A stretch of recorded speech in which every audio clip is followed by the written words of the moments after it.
Good morning, good afternoon, good evening, wherever you are. Hello. Hi, Mark. People in the chat box already.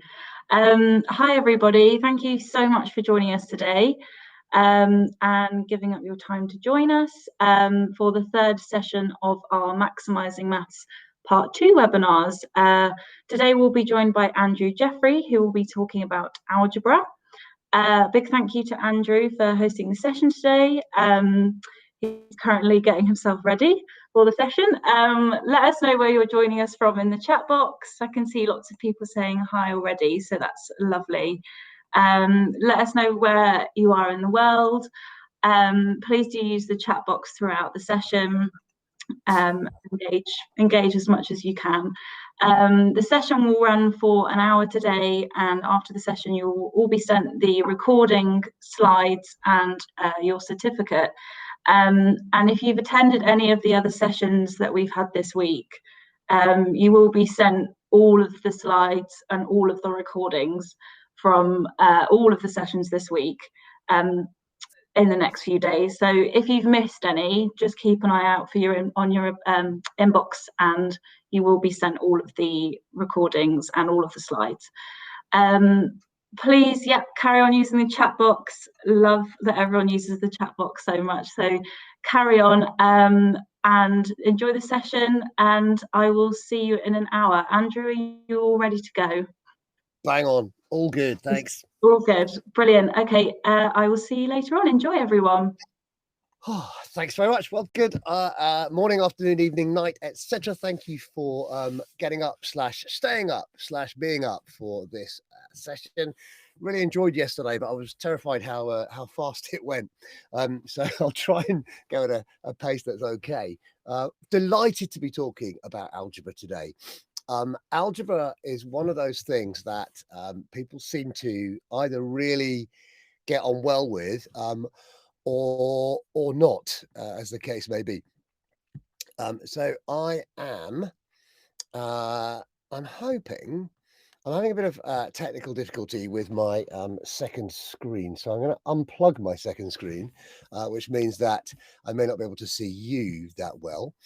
But I'm hoping that if I click here, something will happen. It does. There we go. I'm confident we're all good now. So Xbox Adventures, what is that?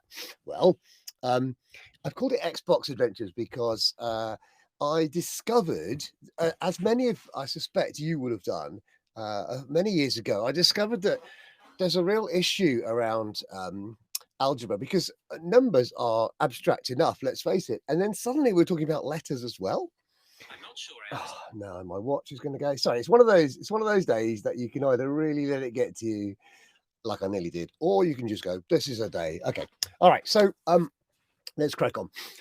Yes, some people seem to take to it, some don't. And I've thought over the years long and hard about the reasons why so many people don't seem to get there, or algebra is particularly almost synonymous with I hate maths, algebra or whatever.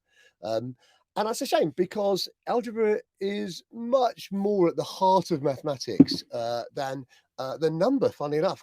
Calculation we did yesterday, all about number. But in fact, the higher up you get in maths, if you go to university and study maths, there aren't many numbers. It's more letters. And the reason is because they represent a generalization. They're saying this isn't just true for one number, it's true for any number. And that's a hugely powerful thing in terms of proof, as we will come on to. All right. So I guess then that's why I kind of rather tongue-in-cheek came up with this. I hope some of you will appreciate the metaphor there. Marmite is the thing that we talk about when we say you either love it or hate it. And, and algebra, I feel, is the same. People are always making jokes about algebra and about how horrible it is and so on and so on. But I hope that by the end of this session, you'll have some confidence in teaching it. Presumably the reason you're here is because you'd like some ideas about teaching it. But first, before we even go into those, and there will be plenty, so I hope you've got pens ready, but before we go into that, I want to just share a really inspiring quote. I mean, when I first read this, it was in a book on Cuisenaire rods, actually. When I first read this, I was like, what do you mean? And actually, the more I think about it, the more I realize that algebra is a way of explaining what always happens. So it's a way of explaining rules. That's a pretty good quote. Let's try this game here. Now, this is a game I call 1089. Wherever you are, I'd like you to write down a 3-digit number. Make the digits all different. Okay. And now I want you to imagine that 3-digit number backwards. So if you'd written 126, you would now also write 621. And now you've got a second 3-digit number. And I want us to think about the first number you wrote. So let's start with let's start with the second one. So in my example, let's take 621. All right. So it's one number. It's the number we call 621, but it's actually worth thinking of every digit as an adjective. Let me explain. It says one at the end, but it means one of something. It means one of those little ones. And all through the maths books, you'll see these Dinesh blocks, as we call them, ones, tens, hundreds, and so on. And it means one of the small ones. The two, you would think, would be twice as much, but it's not, because it's two of something bigger. It's two of those tens. So in a sense, the two is an adjective, as is the one, as is the six. Now, this is very strange language to talk about numbers as though they're adjectives, but they actually are, because it's two of something. Yeah. And the six is six of something else as well.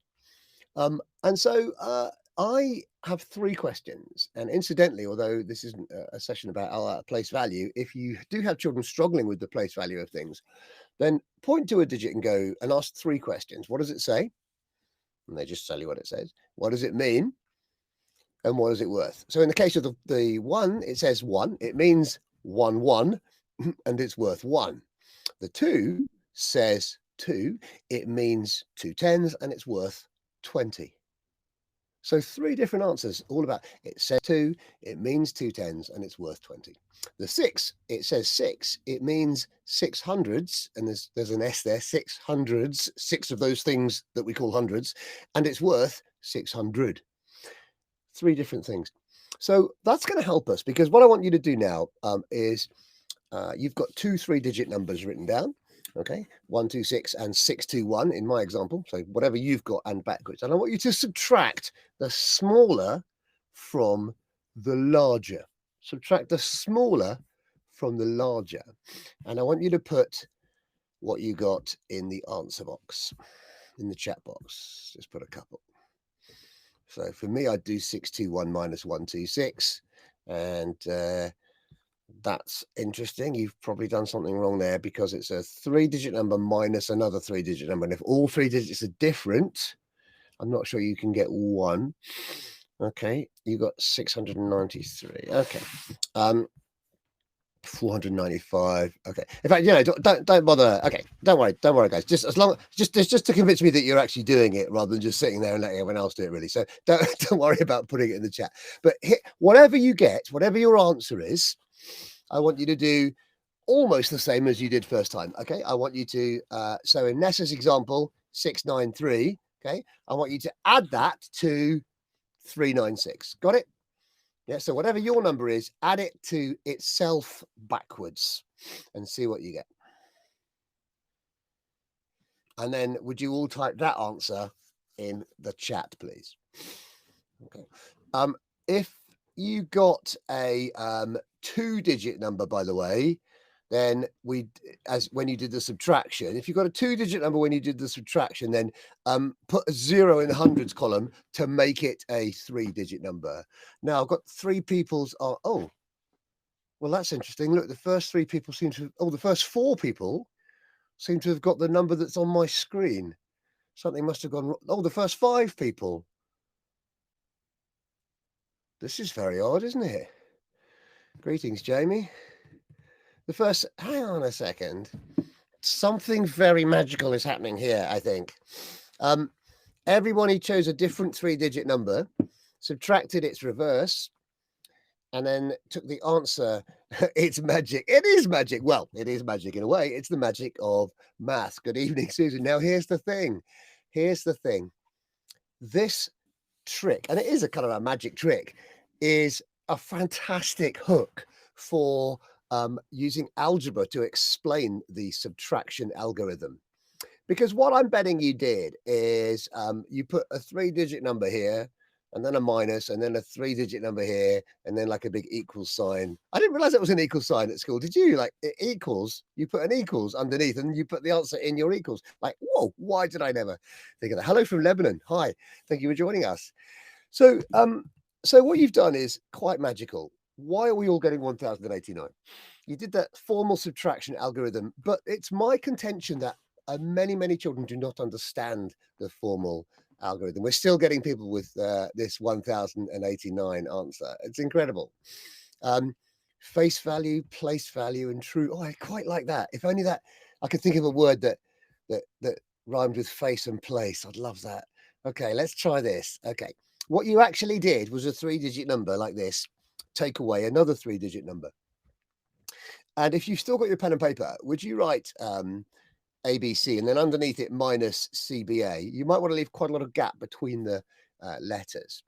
ABC minus CBA, and then the equal sign, just as if you were doing a formal subtraction. I've deliberately not done this on the slide for you, by the way, which is important because I'm going to kind of do it live, if you like. Oops. Okay. Right. I'm going to try and see now if I can do this. Pen color green. This is all very exciting. All right.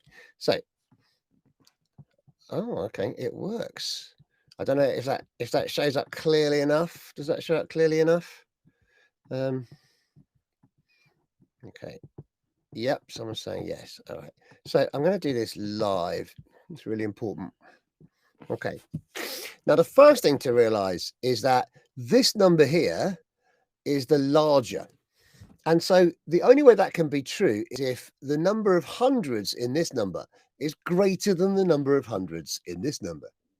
In other words, A is greater than C, which means that when we come to do this, C minus A, we don't have enough ones because this is bigger. But by the magic of technology, I'm going to check. Whoa, hang on a second. I just flicked the wrong thing. By the magic of technology, I am going to change the color of the pen to something else. Okay, because what we do is, I think we rush through this algorithm. What we're actually doing is taking one of these 10s away. So now I've got B. If B is just the number of 10s, take one away. But I've now got an extra 10 ones. C plus 10. And that takes a bit of convincing for children because they're so used to just putting a 1 to the left of whatever that digit is. I'm not sure they really realize that's 10.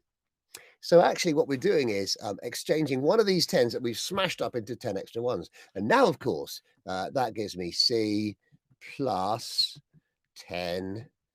Okay, and now I can take away the A. So the number of ones looks very complicated. It's C plus 10 minus A. Now in the 10s column, I've got, B minus 1, which is the number that's 1 less than whatever B is. Take away B. Obviously, this is too small, but that's okay. What we do is we go here and we take one of these away. So now I have the number that's 1 less than A. And I get another 10 10s. Why? Because A is an adjective. It's the number of hundreds. It's the number of hundreds. I've got 1 less of them, which gives me 10 extra 10. So now I have B minus 1 plus 10, which is of course B plus 9. And if I take away the B, that just leaves me with the 9. And if you go back in the chat to look at people's 3-digit numbers and yours, hopefully you'll find that the middle of your 3-digit was a 9. It doesn't depend on what A, B, and C were. Now I've got A minus 1 here. A, it's not very good drawing on a trackpad. A minus 1, take away C in the hundreds. Now this looks a complete mess. It looks complicated, but it's not. It is just a way of explaining that subtraction algorithm. Now, we took this number and we reversed it. So in other words, this a minus 1 minus c goes over here. So we made a new 3-digit number, a minus 1 minus c.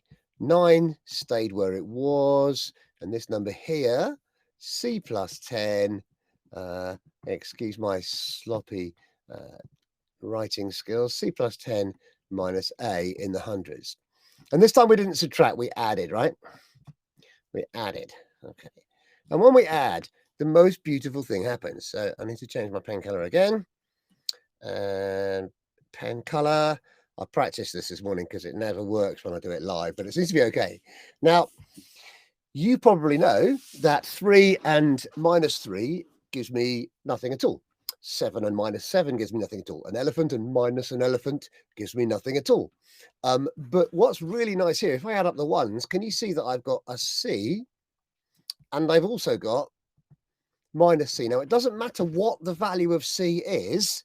If I have it and take it away, I've got nothing. Okay. Also, the same thing with A's. I have a minus A and an A. And if you don't believe that, just think of a value for A. Let's say, okay, I'll call A 12. Okay. And add 12 to minus 12 and see, and of course you get 0. So all that's left in the ones, if I've got that, well, in maths we call it a zero pair. A zero pair is a crucial idea in algebra. And I've got an A and minus A, another zero pair. All I've actually got left is plus 10 and minus 1. And I add those together, and that gives me 9. Okay, fantastic. Now let's have a look at the tens. I don't have any letters, so I just have 9 tens and 9 tens, which is 18 tens or 8 tens. And we put another one over here because we make it to 100. And now look in the hundreds. It's absolutely stunning. I've got A and minus A, so a zero pair there. Exactly the same for the C's. That's going to be a zero pair. All right. And in fact, there's another zero pair. If you look closely, I've got minus 1 and 1. So the only thing I have left is this 10. And that gives me that incredible answer. So it's a beautiful piece of maths. It's a stunning bit of magic as well. You can, I like to roll up a paper ball with 1089 on it, throw it out to 3 different people, and then they each choose a digit. And then you go, well, that's interesting. And they do the math, they throw the paper back, and you open the paper up, and there is 1089. Okay. So there's a good use of algebra for really explaining, if you know, all this stuff that we did here really helps understand that subtraction algorithm, because a lot of children, we think they do, but they actually don't. All right, so I'm going to come, whoops, no, okay. That wasn't supposed to happen, but that's okay. We can quickly jump in here and go now. There we go. Hopefully you're still seeing this. Okay. So in praise of algebra then, let's just make sure you can see this. I'm not still screen sharing. I will, I just checked. Here we go. And you should be back screen sharing. There we go. Okay. Hopefully you can see that now. Yep. And, right. So here we go. This is a important quote, I think, about, algebra. Fundamentally and uniquely, algebra is what allows us to spot and describe patterns, make predictions, and generalize in powerful ways that would be otherwise quite impossible. Now, I don't know if anyone's read that before. Does anyone know who famously or not famously came up with that quote? Anybody? No, you probably don't. No reason you should, because it was me sitting in McDonald's in Kettering last night going, I've just had a really good idea. No, it wasn't last night. I'm joking. But it was me, and I was sitting at McDonald's, and I was going, I can sum up in one sentence what algebra is. So there we go. That's what I think. You may or may not disagree with that. That's fine. That's what I have come up with. It's not pithy and succinct because I wanted to encompass everything that I thought algebra was. If I used the word beautiful, some people would nod, other people would raise an eyebrow and go, seriously? Okay, but for me, It's a powerful, powerful tool. That doesn't help us explain how to teach it. But look at this. Sometimes when I've got a few minutes to kill, this tells you more about me than anything else, I guess. I like to, by the way, this isn't primary, don't panic. I like to improve the general solution of this. Don't worry, you don't need to see it. Has it gone a bit small? It's gone a bit small, isn't it? Let me make it a bit, let's big it up a bit. There we are. Okay. There we go. And I do this, and I start basically proving, to cut a long story short, the thing you probably learned at school, which is the quadratic formula. Oh, is it going to disappear off the bottom of the screen? It is slightly. Let me make it a little bit bigger. It has disappeared off the screen. So the quadratic formula. I love that. It's just such a perfect thing. There it is. There it is. X is minus b plus or minus the square root of b squared minus 4ac all over 2a from first principles. I expect you remember that from your school exam days. So beautiful. You might think useless, but actually just as a time-saving thing. So let's get into actually what's very important, and what's really important for us, I'm guessing, is what goes wrong. Yeah, because if we know what goes wrong, we can stop it going wrong. Because algebra is a lovely thing, and it is a powerful thing. And if we can stop it going wrong, if we can nip it in the bud, to use an English expression, then we can just save so many problems later down the line. So I've been thinking about this a lot for years, and I've come up with what I think are 4 key reasons why lots of people have a bad experience with algebra. Okay. So let's find out. First impressions. What do I mean by first impressions? I wonder what your first impression of algebra was. I wonder when you were first introduced to it by a teacher. I wonder whether it was done skillfully or not so skillfully, because I can sort of remember mine, and it was kind of along this line. So let's look at first impressions. 2x equals 24. Right, children, 2x equals 24. What is x? Okay, and what do you think I thought x was? I'd love to see. Whack it in the chat box. Okay, get in that chat box and tell me what you think x was in my opinion. Yes, I know it's 12. Okay, that's not the question. What do you think I thought it was? Let's have a look. Okay. 4. Lots of people saying 4, and you're all right. I did think it was 4. Yeah, you're right. I know it is 12, guys. Yeah, you're right. But at the time I thought it was 4. And 4's a great answer, right? 4's a perfectly sensible answer. Why? Because there's a 2, and there's a 2, and on one side, and there's a 2 on the other side, and there's an x there and a 4 there. So obviously, for them to be equal, the x must stand for 4. Okay. Those of you who are putting 12, you didn't understand my question. You are right, x is 12, but my question was, when I, as a schoolboy, met this equation and the teacher said, what do you think? My view was 4, and this is why. Now, I know I was wrong, and I know that the answer is times even. Yes, good point. So it looks like a times multiplication, which is another confusion about it. So anyway, it's not a bad answer to say 4, is it? You know, if I say fish and chips equals fish and what, you'll go chips. Yeah, you were confused. I was confused as well. Okay. So if anyone's still confused, let me be quite clear. If you saw that 2x equals 24, you would probably correctly say that x is 12. Okay. And if you thought that, it is, you're right. But my question was, the first time you met algebra and you hadn't seen anything like this before, can you see that it could be 4? Because 2 next to x equals 2 next to what? Well, 4, right? Okay. So 2x means 2 times x. Where's the times? There isn't one. How are you supposed to know that? So that's a really confusing thing. So x is 12. All right. But no, it's 4, right? Apparently it's not 4. Okay. Now, why is this confusing? Because if I put a 2 next to something, it is an adjective, like I explained earlier. If I put 2 next to the word dogs, it means 2 dogs, right? 2 of that thing. Okay. But how am I supposed to apply that consistently? What is the value of that? That must be 1, right? Is that 1? No, that's not one at all, Andrew. I do not know. I thought you were supposed to be a maths expert. But you see, logically, if 2 dogs means a dog and another dog, then 2 half means a half and another half. But it doesn't, does it? It means 2 ones and also half of a one. That's a really confusing thing. And in many countries, they don't use notation like that. Okay, so what else? Are there any other examples? Well, look at this. Does that make 10? No, it doesn't make 10, Andrew. It makes 25. So again, that's not 2 5s or 2 and something else. That's 2 10s and 5 1s. So look at those 3 examples and think about how 2 in front of something is much more confusing than you first thought. And I think this is the skill of becoming a master teacher. Becoming an expert teacher of maths means firstly appreciating the utter complexity of the way we write it down. So everyone who's writing x is 12, you're absolutely right. Yes, x is 12.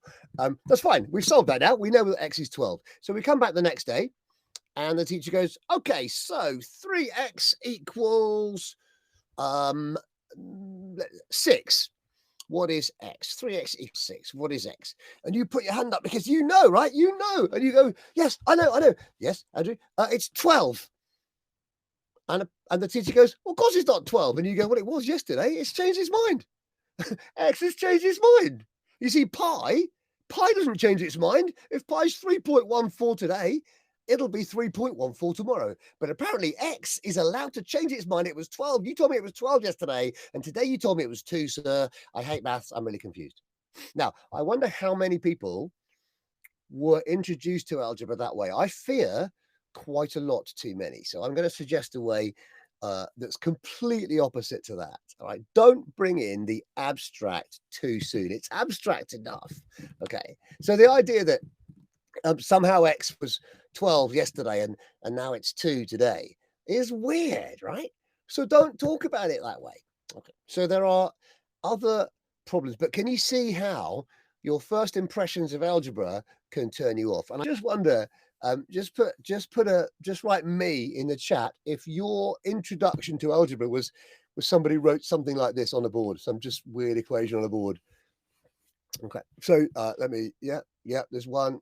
So Mark was who just wrote some up. I suspect you'll find that's quite a lot. Yeah, I'm seeing. Look at that, a lot of me's. So you know what I'm saying, right? You can relate to this. X has apparently changed its mind overnight. It's the same when you talk about the equations of lines. What do you mean 2x plus 3 equals 7? What does that mean? Well, it means that it's, blah, blah, blah. So yeah, look at that. There's so many people go, yeah, that's how I was introduced to it. Now, if you're lucky, you get it, but if you're not lucky, you don't. And I think that's not fair. There's no equity involved there, is there? It's not equitable for children to. I'm a bit dark outside. Just change my lighting a bit. I'm really into giving everyone the opportunity. So look at all those me's. Okay, all right. Lots of you were introduced to algebra, and what I've got to say is a fairly careless way. All right. So that's the first thing. I think our first impression of algebra can set the tone, just like our first impression of people. All right. Now, the second thing I've noticed going wrong is a confusion between expressions and equations. Let's have a look at that. Now, immediately, because of the way maths was introduced in that way to lots of you, because of that, or lots of us, I should say, as soon as you see something with x in it, you assume that your job is to work out what x is. Now, that's an equation, but it may not always be possible to know. You might just be getting an expression. And because those words kind of sound similar, you can't solve an expression. You can maybe solve an equation. All right. So let's have a look at these 3. There's 3 things. Just take a look at those. Okay. So the top one, would you say that was an expression, an equation, or an equivalent? Just for A, B, or C. So A if you think it's an expression, B if you think it's an equation, or C if you think it's an equivalent. What do you reckon? Okay, I've got lots of votes there for A, a vote for C, and it's let's have it. Okay, you are pretty mostly correct there. So, all right, it cannot be an equation because there is no equal. There's nothing that equates.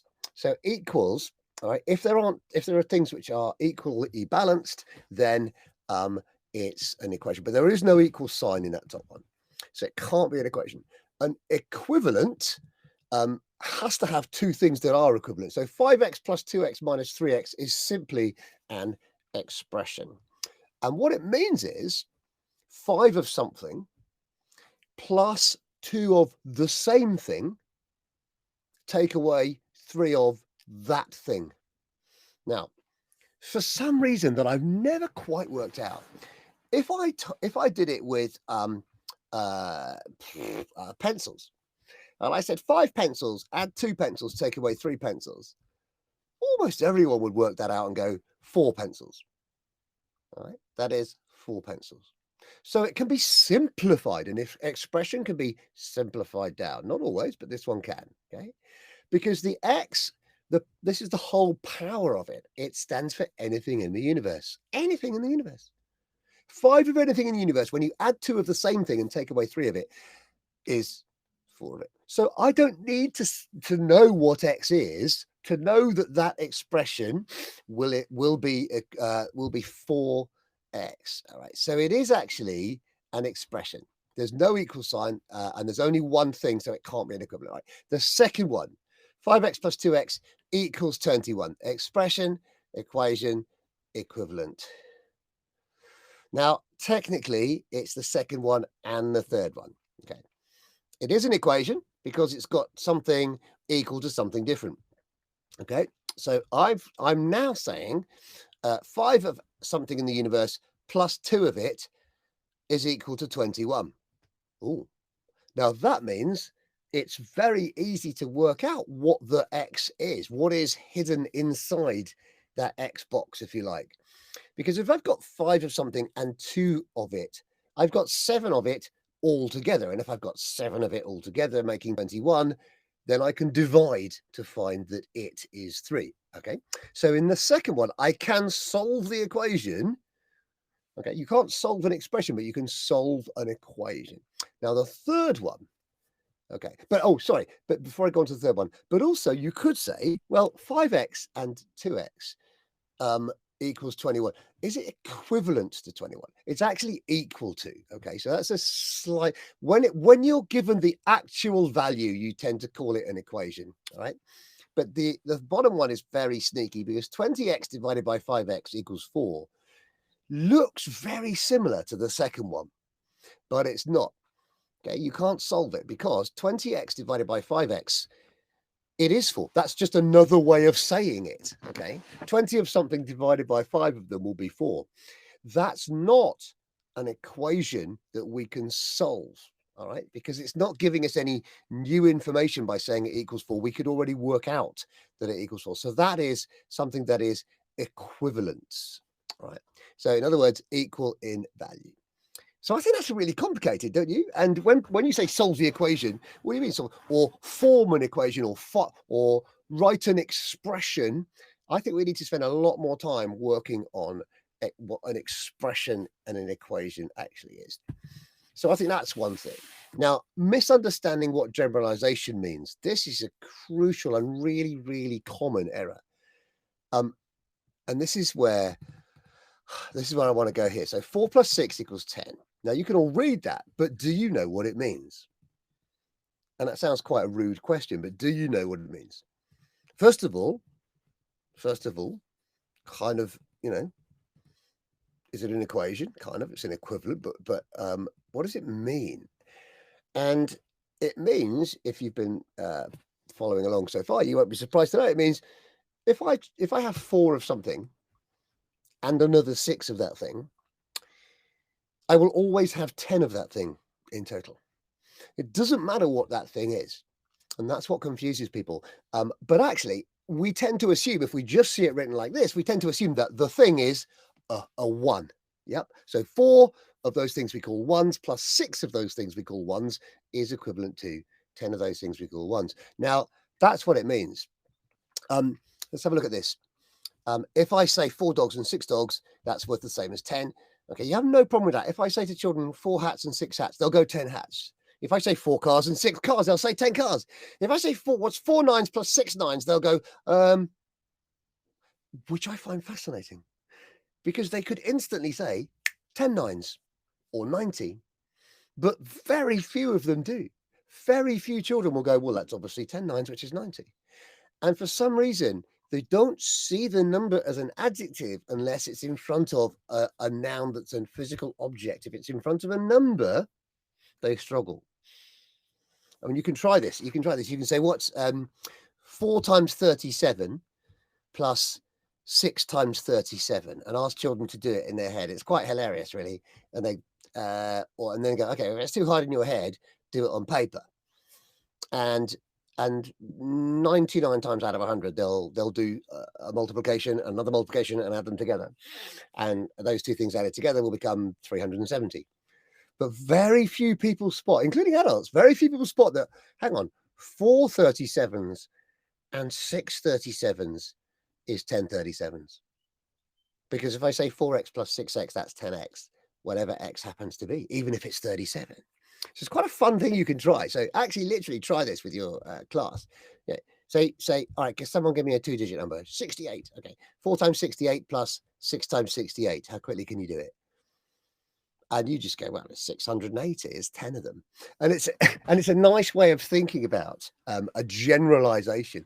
That kind of lesson can really, really help. Okay. And finally, the curse of knowledge. Now, the curse of knowledge is something I've heard my friend Emma McRae talk about, and so I should give her the credit for this. But the curse of knowledge is sometimes if you know stuff, it's hard to remember back to a time that you didn't. That's why I spent the first half of my career telling children why maths was so easy and to learn, and the second half of my career telling teachers why it wasn't. Why, it's like, oh gosh, it's hard. So yeah, if sometimes knowing things, you can forget that it took you a long time to acquire that knowledge, and so you teach with a wrong assumption of understanding. Yeah, so we get it. We get it. Once you get it. Like people were getting very confused earlier on when I said, what did I think X was as a child? And you were put 12. Well, to us, it's obviously 12, right? It's obviously 12. But to look at that second quote there from Emma, obvious is the most dangerous word. It's like a swear word, obvious, because that just means I get it. All right. So I think that's the fourth reason why maybe we need to be really sensitive. But that's really by way of introduction to how we prevent it happening. And I've got, again, some suggestions for you, because that's the way I roll. Firstly, start way back earlier. And I'm talking foundation stage, really foundation. I'm not talking about do the kind of stuff you can see on that blackboard there in foundation stage. I'm talking, because that's much more kind of A-level stuff, but I'm talking about pattern. Okay, pattern is incredible. Think carefully about the children's first exposure to algebra. To formal algebra, I should say. Be very clear about what an expression is versus what an equation is. There's nothing to solve in an expression. An expression is something you build. An equation is something you solve. And then be very precise around the word equals. So let's move on. The first thing to say is early predicting is a vital thing. So predicting and spotting patterns. In other words, what's the general case? So I'm going to imagine that you're now 4 years old, 3 or 4 years old, and I'm going to show you, I'm going to make a stack, a pattern out of linking cubes. I'm going to go with the blue one, then a red one. Anyone want to guess what the next color is? You don't have to type it in, just think for yourself. Were you right? I wonder if you were right. Okay. Now I'm going to put another one on. Think what color you think it might be.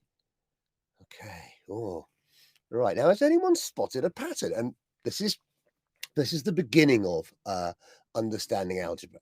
Oh, right. Okay. Now, will you put in the chat box, please, what color you think it's going to be, the next cube? And then I will reveal. Yeah. Okay. So well done. If that pattern continues, then someone's gone for orange. Maybe that's just the screen. Or maybe you just think I've got a purple. Funny sense of humor. Red. And you're absolutely right. It's red. Well done. Okay, well done. What about the next one? What about the next one? Hopefully you'll be more confident of the next one. Okay, does that look grey rather than blue? Grey, I'll accept grey or blue as both equally wrong because it's green. And you might know, you meanie, but the point is, you can only predict. You can't be certain here. Okay, but it's a game, and you make it fun, make it interesting. Okay, and if they laugh, you go, "Oh, why are you laughing? What should it have been? It should have been. Oh, why should it have been? Okay, I see. Because." And then they're using the language of prediction. They're using the language of pattern. They're using what they spot. And I would go further. I would say, and often do say, the most important thing you'll ever learn in maths is to spot a pattern and use it to predict what comes next. That's it. The most important thing you'll ever learn to do in maths is to spot a pattern and use it to predict. Because I have learning difficulties. I couldn't remember anything in maths when I was a kid, until I realized that although school was terrible for me because I couldn't learn things, I didn't need to learn what 3 billion and 3 billion was, because from 3 and 3 is 6, I know that 3 billion and 3 billion was 6 billion. It must be. So I realized that maths facts were awesome in a superior way to facts in any other subject, because if I knew the date of, I don't know, Elizabeth I, that doesn't mean I can work out the dates of Elizabeth II. You see? But it is true in maths. I can work things out that I've never been told. And I think that's very exciting. And just to show you in Max Maths, here's a screenshot from book 1 in Max Maths. And you can see these patterns are designed. Now, the one I showed you was very simply an AB pattern. In other words, just two alternating things. Very simple for reception. Here in year 1, they are, the first one's an AB pattern. The second one's a little more complicated. Look, I've got large, small, small, large, small, small. So I need to work out that it'll be large, red, square, and so on and so on. And the third one is 3 different shapes repeating. And then the fourth one is 4 different shapes repeating. So you can see clever, good use of variation theory there as well. And just another example of pattern spotting. In Key Stage 2, we call it Key Stage 2, higher up in year 4, you start to see this. What number comes next? Okay, and the first one, it goes up by 2. Now, the second one's nice because it goes down by 1. So you introduce the idea of a negative number. And then the next one goes up by something more difficult. You notice, I think the fourth one is nice, okay, because that's more difficult because you have to take away 100. Spotting that you have to take away 100 is nice, but then being able to take away 100 that crosses 1,000's boundary. So that's quite a nice, challenging one. So I really like that. And it's that is pattern spotting. That's what algebra is all about. Now, there's a very good book that you can Google and get for free. It's got a terrible title. I don't like the title at all, but I love the contents. And that book is called Mathematical Challenges. Hang on, I'll put it in the chat. I'll put it in the chat here so you can. Mathematical Challenges for. Ooh, I hate typing this. Able pupils in Key Stage 2. Okay. If you type that. Horrific title. I mean, it's as though that sort of suggests that some children aren't able, and all children are able. Okay, I hate that. It's lazy thinking to talk about children as able and not able. But anyway, that's a soapbox for another day. But I love this. There are some very simple tasks in here that are really deep investigative things. So here, the toy shop stops tricycles and go-karts. The tricycles have 3 wheels, the go-karts have 5 wheels. Sooner counted the wheels, he counted 37. How many tricycles are there and how many go-karts? Find 2 ways to do it. Now, I don't like them saying find 2 ways to do it, but if you go and download this book as a PDF, then you can screenshot it into PowerPoint and you can place a text box with a white background over the thing that says find 2 ways to do it, and you can just change it to how many ways are there to do it. They use the Comic Sans or Sans font if you're French. And so you can make it look exactly the same and then print it out or display it. So I like this because you have to be systematic. You have to go, well, a certain number of 3s plus a certain number of 5s equals 37. How many ways are there to do that? Not as many as you'd think, but there are some. And so that involves being systematic and having some kind of value in your head, some kind of variable. I'm not going to show you all of them, but I'm going to just whip through a few of them. Okay, so wrong place. Let's go here. And then, okay, here's another one very similar. These are brilliant investigations, by the way. And you can say, well, let's say the number of tripods is T and the number of bipods is B. And maybe I should model this one, actually, thinking about this. I will just model this one.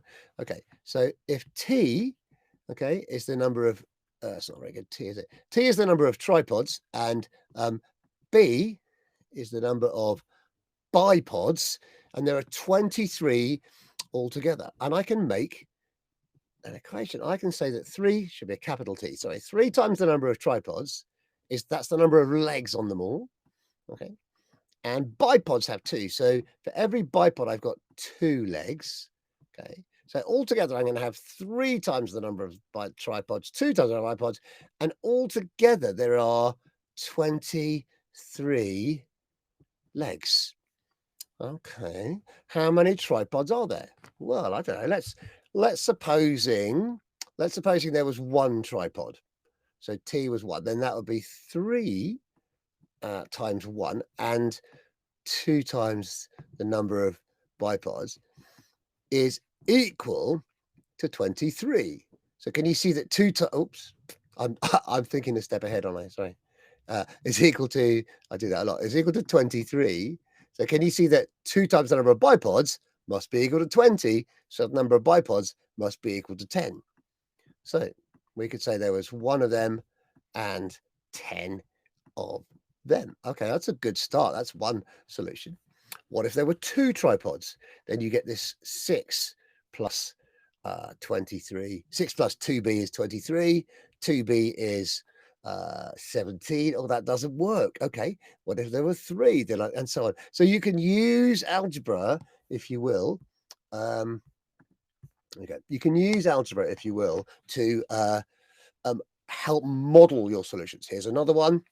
This is really nice. Kieran has 3 cats. Each is a different weight. The first and second weigh 7 kilograms. The second and third weigh 8 kilograms. And the third and the first weigh 11 kilograms. I love that people are trying to solve the cat problem, the tripod question. Well done.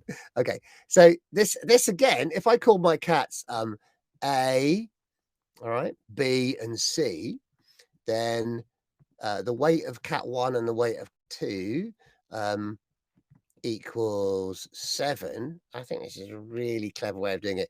And then the second and third weigh 8. So what about the second and the third? So B and C weigh 8 kilograms. And the first and the third weigh 11 kilograms. So the first and the third are 11. And what I've done is I've just lined up every time it says A, every time it says B, every time it's C.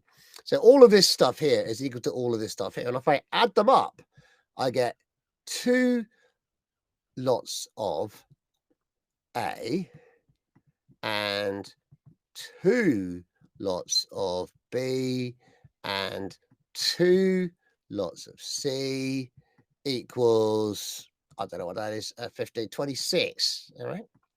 Yeah. Well, okay.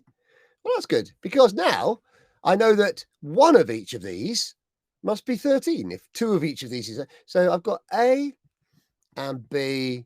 Whoops. It's very hard to write with your finger on a trackpad, but at least I can do it. A and B and C are 13. And then I'd say to the children, okay, so what do you know now? What do you notice now? And whether they noticed or not, I would eventually point out that if I know that the first one and the third one weigh 11, and when I add in the second one, it goes up to 13. Oh, the second one must weigh 2. Oh, okay. And now if I know that this is 2, I know this one must be 5, you know, and so on. And if this is 2, The third one must be 6. Okay, get the idea? So I think, yeah, algebra is a useful way for modeling things. There's lots more. I'm not going to. Oh, yeah, sorry. I did want to talk about this one. You see these problems a lot. Each shape stands for a number. And so a triangle, a black triangle, a club, a black triangle, a circle. We don't know what that makes. We do know that 2 circles and 2 triangles makes 26. We know where's a good place to start is this row here, because 4 circles make 20. So a circle must be 5. It's supposed to be a circle. It's not very good, is it? A circle is 5. Now I know that a circle's 5. That's 5. That's 5. So 5 and 5 is 10. So 10 and these 2 triangles make 26. These 2 triangles must be 16. So this triangle is 8, and so on. So really good logic problem. Language is crucial. Can you explain a rule? All right, here's an example. If I have 2, and how do I make it into 5? Now, I say to children, I'm thinking of a rule, and they'll go, oh, is it add 3? And I'll go, let's find out. Nope, because 3 to 7. 10 goes to 21. So what's the rule? And the rule is there at the bottom. A number goes to double the number plus 1. Now we call this a function, double it and add 1. And that's a useful way for being able to use algebra. So 1 more than 7, for example, could be written like this. Yeah, 1 more than 2.9. 1 more than anything can be written as it. And so it's no different when we switch to letters. But I think this is a step that we miss out. So this is a really useful way to explain things, all right? 1 more than x plus y is written like that. Doesn't matter if you want to subtract. It's exactly the same thing with subtraction. Now, here's another example for making things. Make 17. Go on. Now, I love this because I say to children, make 17. This is to understand equivalence. And I ask them to do it in 3 ways. All right. And let's say they came up with these 3 ways. Yeah, 35 minus 18, 340. They're all correct, right? They're all 17. They're all worth 17. But because of that fact that they are all worth 17, they are all equivalent. And I can actually write equals like this. And this can help undo a lot of the bad teaching that children have experienced. Oh, no, you can't put that. You're supposed to put like the question on the left and the answer on the right. No, equals doesn't mean that. Equals means is worth the same as. And this brings me on to the idea that if I turn that into a sort of that equal sign into a sort of a balanced seesaw, then that's what it means. So very quickly then, some more ideas. Here's some lessons I've taught. Instead of writing 5 and 5 and 5, can we write 3 of 5 or even 3 times 5? And most children are sort of happy with that. But what about this? Instead of writing 3 of these little boxes with X on, could I write 3 of them or even 3 there? So I don't start from here and then have to explain that it means that, which really looks like that. That's backwards thinking. So I start here and then I go here and then I say, and to be lazy, I'm just going to write it like that. Is that fine? And it is. All right. Now, this is the idea. Here's a T box. It's just a box with T and I'm going to put 8 in it. How exciting. Yeah. And I've got 5 boxes here. And if I take away 2 of the boxes, I'll be left with 3 of the boxes.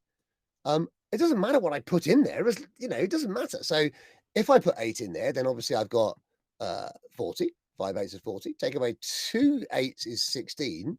And the answer is 24. Is it? Yes, it is. 3 8s is 24. Okay. I think that would really, really help children. Okay. This time I'm going to put a secret number in, and it still doesn't matter. 5 of them, take away 2 of them, is going to be 3 of them. So I begin to explain to children that letters are shortcuts. So imagine putting the contents of a large box of chocolates and a small box of chocolates. And can you write an expression? This is a nice way of thinking it through for 3 large boxes and 2 small boxes. And the answer is simply that: 3 large ones and 2 6 ones. So these are expressions. Someone just asked there, yes, those were equivalents, the last ones. Now, this is a fun thing. If you've ever done a mystery machine, this is just a PowerPoint thing. And this is a game I played. This is a game I played with children. So I say, I'm going to put in 3 and it's going to go into the machine. It's going to come out as a 9. What do you think happened to it? And most of them will go add 6 or times 3. So I go, well, let's see if you're right. So I put 2 in. What do you think will come out? And they love guessing what will come out. 8. And they go, okay. So So out came, so it could be add 6 actually, but now it can't be times 3. Okay, so if I'm right, what will come out when I put 7 in? And they have a little think, and 13, and they go, oh, okay, now I know what it must be. It must be an add 6 machine. Yep. Okay, so that's the function. It's an add 6. Okay, now I say, now we know what it is. Let's put X in and what will come out, and they have to write down, and I press the button and out comes X. It's like a game. They love it. All right, and here's my X number in my Xbox. It's going into a times 3 machine. Oh, hello. Oh, it looks a bit wobbly. What's going to come out of there? Oh, 3X. Now, notice I didn't put the X in there because I want it still to be visual. Who did that? Did you do that? Well done, children. I'm going to put it in a plus 6 machine. Now, watch out. A lot of them will put 7X, but it's not, is it? It's X and the number 6. Okay. And then here's another idea. Letters for secret numbers. The number that's 5 more than 27 is that. The number that's 5 more than M is that. Okay. So it's exactly the same. So you start with numbers, go down to letters. Okay. The same with subtraction. You'll have these as handout, don't worry. Yeah, Max Math book 5. Excuse me. Max Math book 5. I don't know how easy that is to read, but it basically starts talking about W as the width and L as the length of a rectangle. That's really important. So you could do 2W add 2L. Okay, so it's just a lightish touch. And then in book 6, you get that more formally. We start talking about the area as S times S of the area of a square and so on. The area of a rectangle, it says L times W. Okay, so it's moving into that multiplicative reasoning. So there is some sort of algebra of that type. Okay, Cuisenaire, the area and the perimeter. The perimeter is going to be, it's going to be 2O plus 2P. Okay, boom, boom, boom, boom.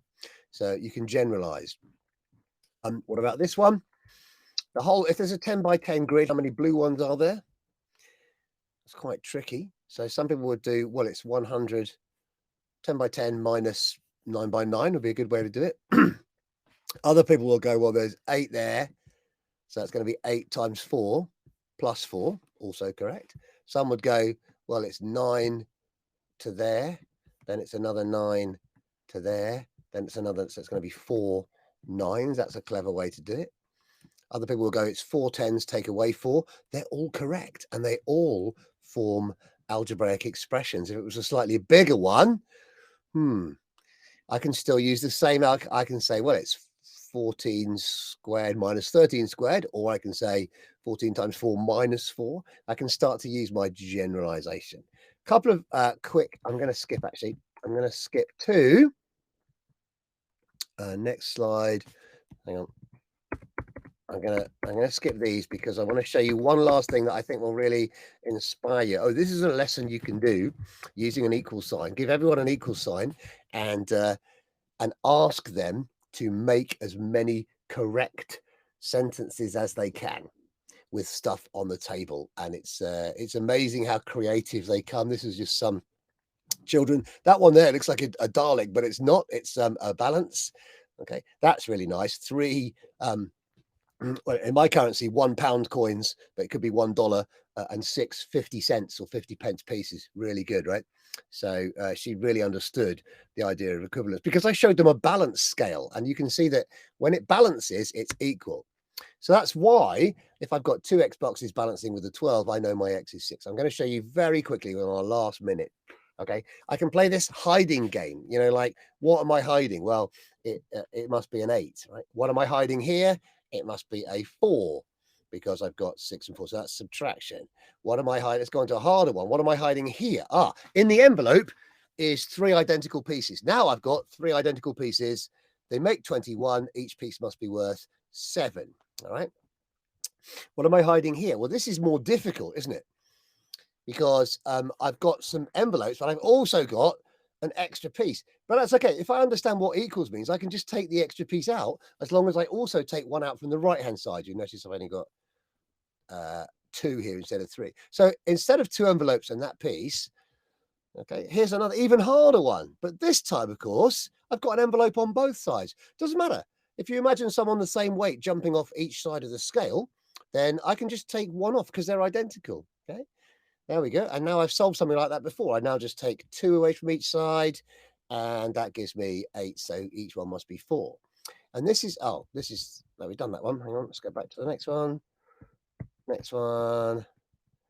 Okay. This is like the Rosetta Stone. So in other words, there's concrete, then there's language, and then I'm saying it in maths. Look, 3 envelopes and a 2 balances with an envelope and a 10. There you go. Okay. Now I take an envelope out of each side. If you remember, that's what we did. And now it looks like this. And I can say it in English. So I'm saying it in art, English, and maths. 2 envelopes and a 2 balances with a 10. Oh, look at this. And so on. I can keep doing this, and I'm just translating it into maths. And now suddenly, instead of starting on the right-hand side with those hieroglyphics, I've got a perfectly balanced equation that a year 4 child could do. So there you go. That's my favorite way of using Numicon and a balance to teach algebra. We're good. We're done. I just about snuck in with 2 seconds to go. Catherine, over to you.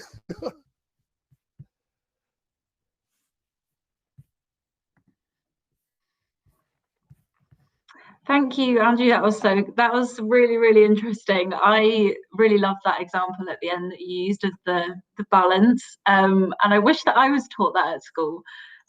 Because that's just made a lot of things make sense in my head. Lots of really nice comments in the chat as well. Thank you, Nessa, that's really kind. Thank you so much, everyone, for joining us today. I hope you all enjoyed that and found it really useful, and you've come away with lots of really great ways to teach algebra. Lots of lovely comments coming through, so thank you very much, everybody. You will be sent the recording of today's session as well as the slides and your certificate afterwards, so do keep an eye on your inboxes. And as I mentioned earlier on, you will receive all of the slides and all of the recordings from all of the sessions this week later on in the week. So if you've missed any sessions, just keep an eye out and they'll all be available to you. We have one last session taking place tomorrow at the same time. Oh, Andrew, yeah, so the slides will be PDFs. Andrew's just asked me that. Sorry, I'm just clicking back onto there. We have one more session tomorrow at the same time with Tony Cotton, and Tony will be running through geometry and measurement. So if you haven't signed up for that, do have a look on our social media channels and come along and join us tomorrow. And if you've joined us for all 4 sessions this week, you will receive a special certificate, so do come along. Thank you so much to Andrew.